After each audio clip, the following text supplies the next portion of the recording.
कई भाई और भाई से ज्यादा बहनें कहती थी टूटी टपरिया देख लो, है ही नहीं, कुटीर तो बनवा दो, मकान तो बनवा दो। अब अभी तक मकान बनाने में कई शर्तें थी। एक 2018 की सर्वे की सूची बनी थी, उनमें आशीष जी कई लोगों के नाम नहीं थे, सही बात है ना, गणपत जी भी बैठे हैं पूर्व विधायक, कई लोगों के नाम, डॉक्टर साहब भी हमारे इंदौर से आए हैं, कई लोगों के नाम नहीं थे। और इसलिए जाती थी बहनें हमारी महिला मोर्चे की, तो दीदी पकड़ती थी कि हमारी टूटी टपरिया देख लो। अब 8 तारीख के बाद हम नया सर्वे शुरू कर रहे हैं, जिनके कच्चे मकान हैं उनका सबका सर्वे होगा। आशीष जी और पूरी टीम आप सब जुटिए इसमें, ईमानदारी से सर्वे हो जाए।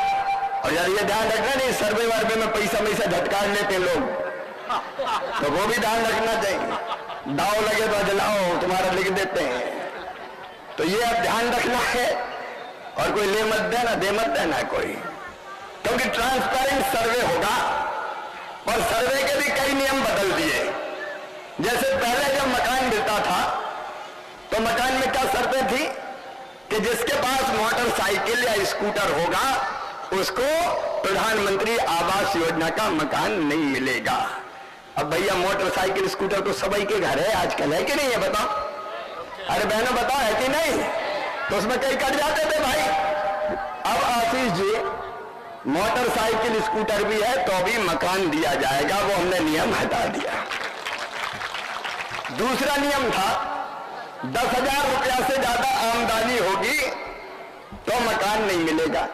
अब बनाना लखपति दीदी हर एक की आमदनी 10,000 करनी, तो बेचारी बहनें रह जाती, तो ये नियम भी हटा दिया है। और क्या कर दिया, 15,000 रुपया तक भी आमदनी हो तो भी मकान को पात्र होंगी वो, और उनको भी मकान दिया जाएगा। तीसरी चीज हमने एक और की है कि फोन अगर कोई के पास है तो भी ये नियम था कि फोन अगर हो तो मकान दिया जाएगा, मकान नहीं दिया जाएगा।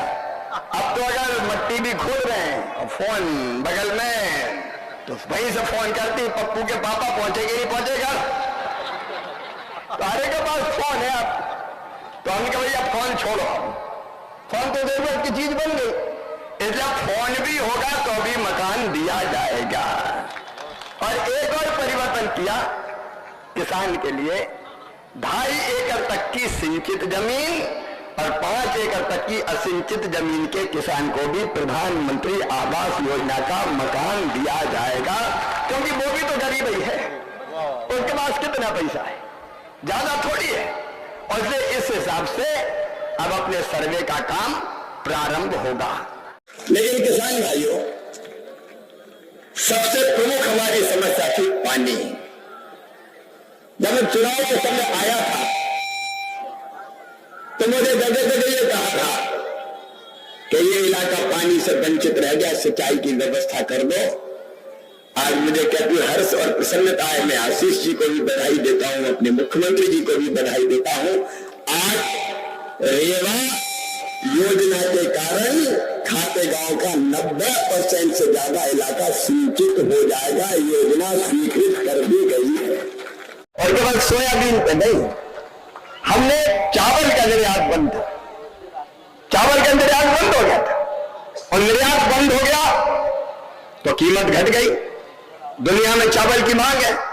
अभी अभी फैसला किया, हमने कहा कि चावल अगर विदेशों में जा रहा तो जाने दो, अपने यहाँ तो भंडार भरे हैं, अगर बाहर जाएगा तो भारत के बाजार में धान की कीमत बढ़ जाएगी और धान के किसानों को ठीक दाम मिलेगा, चाहे ब्याज बासमती धान हो और चाहे गैर बासमती धान हो।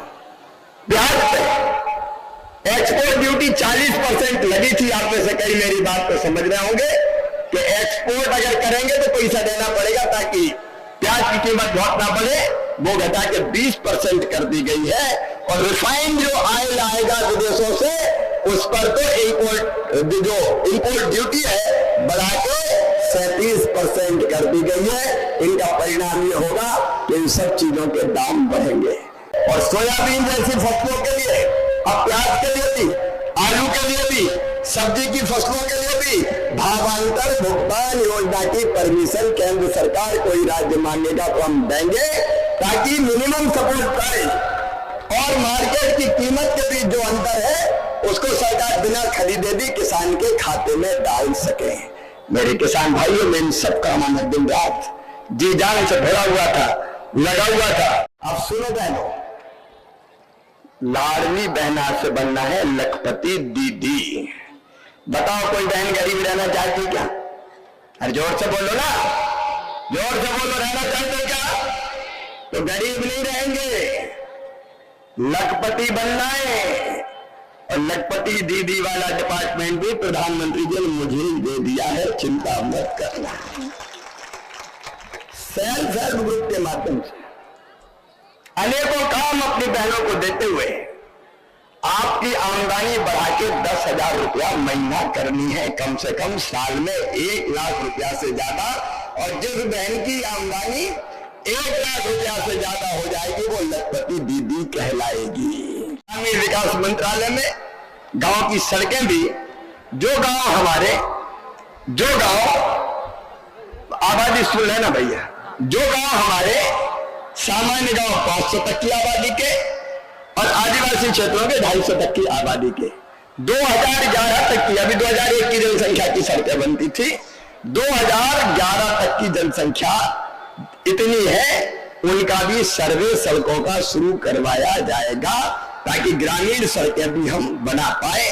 और किसान भाइयों, मनरेगा में भी एक परिवर्तन करके जो खेत की सड़क की योजना है उसको हम चालू करेंगे, ताकि खेतों तक भी धीरे धीरे सड़कों का जाल हम लोग फैला पाए। केवल सोयाबीन पे नहीं, हमने चावल का निर्यात बंद था, चावल का निर्यात बंद हो गया था, और निर्यात बंद हो गया तो कीमत घट गई। दुनिया में चावल की मांग है। अभी अभी फैसला किया हमने, कहा कि चावल अगर विदेशों में जा रहा तो जाने दो, अपने यहाँ तो भंडार भरे हैं, अगर बाहर जाएगा तो भारत के बाजार में धान की कीमत बढ़ जाएगी और धान के किसानों को ठीक दाम मिलेगा, चाहे बासमती धान हो और चाहे गैर बासमती धान हो। ब्याज पे एक्सपोर्ट ड्यूटी 40% लगी थी। आप में से कई मेरी बात को समझ रहे होंगे कि एक्सपोर्ट अगर करेंगे तो पैसा देना पड़ेगा, ताकि प्याज की कीमत बहुत ना बढ़े, वो घटा के 20% कर दी गई है। और रिफाइंड जो ऑयल आएगा विदेशों से उस पर तो इंपोर्ट ड्यूटी है बढ़ा के 37% कर दी गई है। इनका परिणाम ये होगा कि इन सब चीजों के दाम बढ़ेंगे। और सोयाबीन जैसी फसलों के लिए, अब प्याज के लिए भी, आलू के लिए भी, सब्जी की फसलों के लिए भी भावांतर भुगतान योजना की परमिशन केंद्र सरकार कोई राज्य मांगेगा तो हम देंगे, ताकि मिनिमम सपोर्ट प्राइस और मार्केट की कीमत के बीच जो अंतर है उसको सरकार बिना खरीदे भी किसान के खाते में डाल सके।